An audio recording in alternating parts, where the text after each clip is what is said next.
અંકલેશ્વર જૂના બોરબાટા બેટ સ્મશાન ભૂમિ ઉપરમાં ખંડેરા બની ગયું છે. અગ્નિદાહ આપવામાં પણ મુશ્કેલી સર્જાઈ રહી છે. ચોમાસા દરમિયાન નર્મદા નદીમાં ચોમાસાની સિઝનમાં તે સમયે સરદાર સરોવર ડેમમાંથી લાખો ક્યુસેક પાણી છોડાયું હતું, જેના કારણે નર્મદા નદીમાં પૂર્ણ સ્થિતિનું નિર્માણ થતાં 3 જિલ્લાના લોકોને ભારે હાલાકી ભોગવવી પડી હતી અને કાંઠા વિસ્તારના ખેડૂતોને ખેતરો સાથે અનેક ગામોમાં પણ પૂર્ણ સ્થિતિનું નિર્માણ થયું હતું અને સૌથી વધારે અંકલેશ્વર પંથકમાં રહેણાંક વિસ્તારમાં પૂર્ણ સ્થિતિ ઊભી થઈ હતી. આ પૂરની સ્થિતિમાં સિલ્વર બ્રિજ બાજુમાં જૂના બોરબાટા બેટ ઉપર નર્મદા કિનારે આવેલા સ્મશાન ભૂમિ પણ બચી ના શકી હતી અને પારો ધોવાણ થઈની સાથે સાથે સ્મશાન માટે બનાવેલા સ્ટ્રક્ચરની માટી ઘસી જવાની સાથે સાથે અંદર મસમોટી દરાર પડી જવા પામી છે, જેને લઈ સ્મશાનનો સંપૂર્ણ અંતિમ સંસ્કારનો ભાગ જમીનદોસ્ત થઈ ગયો છે, જેના કારણે બે ચિંતા પૈકી એક જ ચિંતા અને તે પણ અંતિમ સંસ્કાર માટે જોખમી સાબિત થઈ ગઈ છે. કોઈપણ મુદ્દેના અંતિમ સંસ્કાર કરવાના હોય તો ચિંતાના સગડીની આજુબાજુ 5 આંટા ફેરવવા મારવાના હોય છે, જે આંટા ફેરા મારવા માટે પણ જોખમ કેળવવું પડતું હોય છે અને છતાં જોખમી રીતે પણ સ્વજ્જનો અંતિમ સંસ્કાર કરવા મજબૂર બન્યા છે.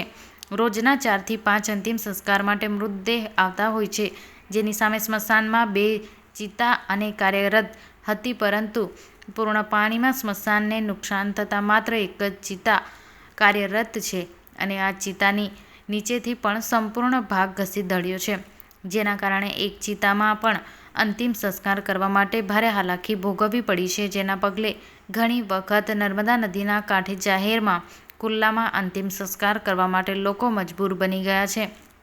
તંત્રના દ્વારા સ્મશાન ભૂમિથી પુનઃનિર્માણ કરાયું. પૂરના પાણીથી સ્મશાન ભૂમિને ભારે નુકસાન થયું છે. અહીં અગ્નિદાહ આપવા માટે પણ ભારે મુશ્કેલ છે. અગ્નિદાહની વિધિ હોય છે અને ફેરાની તો અહીં ફેરા પણ ફરી શકતા નથી. પટારા અને અન્ય આળસ ઊભી કરી તેના ઉપરથી પસાર થવું પડે છે. કેટલીક વાર પડી પણ જવાય છે. ત્યારે તંત્ર દ્વારા આ પુનઃનિર્માણ કરવાનું જોઈએ. અહીં રોજે રોજ પોતાના સ્વજનોને અંતિમ ક્રિયા આપવા આવતા લોકોને ભારે તકલીફ પડી રહી છે, તો તેમની તકલીફ દૂર કરવાની જોઈએ. मैं राजू भाई नाडार, मैं अंकलेश्वर का रहवासी हूँ।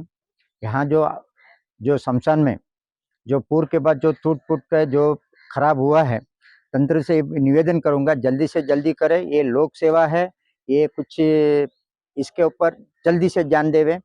सबको मैं निवेदन करता हूँ जल्दी से सुधारा हुए, हम सबको जो पब्लिक को तकलीफ नहीं हुए, इसलिए मैं विनती करता हूँ। किस तरह की दिक्कतें आ रही है यहाँ पर?